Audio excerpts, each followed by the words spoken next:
The last prince of the fallen Briol kingdom has been searching for a way to end his sad life. A dark figure encounters his half-dead state, commenting on his misery, after he became responsible for the demise of his own kingdom. 10 years ago, he was a gambling addict and won every game. Completely lost in his addiction to gambling, he refused to listen to his family's trusted mage to leave early.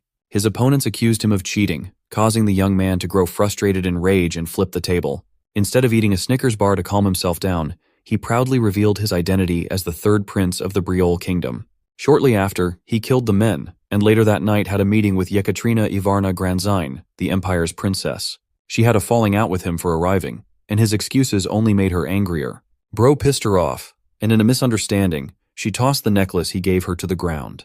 Yekaterina told him not to contact her, leaving the prince questioning how he can apologize to her. Unbeknownst to both of them, a spy had overheard their conversation. The following day, he had already made his move, causing the relationship between the empire and the Briol kingdom to fall apart. Conflict between them grew and became more unstable than ever before, until one day, doomsday broke loose for the Briol kingdom in the face of a sudden invasion. The gates incinerated before his eyes, and war had now officially begun. The war continued for several years, unending and brutal, reaping the lives of many. At the time, the most feared man on the continent, Fiore Briol, mysteriously disappeared.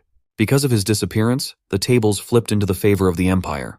With the break of war, Yuri began to believe that it was the Empire Princess Yekaterina who had betrayed him and forwarded secret information. The moment his father left the nation, the empire made its move and unleashed war. At first, Yuri wanted to believe that he was wrong, that the princess wasn't responsible for the bloodbath that became of his family.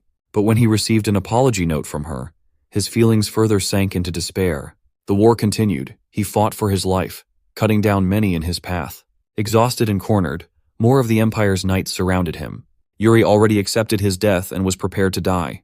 But before he could, a brave knight protected him, blocking the attack with his body. Laurent did his final act of service so that the prince could escape. Even though Yuri wanted to save him, he had to eat his own feelings and run away for the sake of his kingdom. A few days passed and the empire was still looking for him. Yuri had found shelter to hide, but it was clear he wasn't going to last long. At this point, despair had completely overwhelmed him. He fully accepted the reality that his father must have been assassinated too.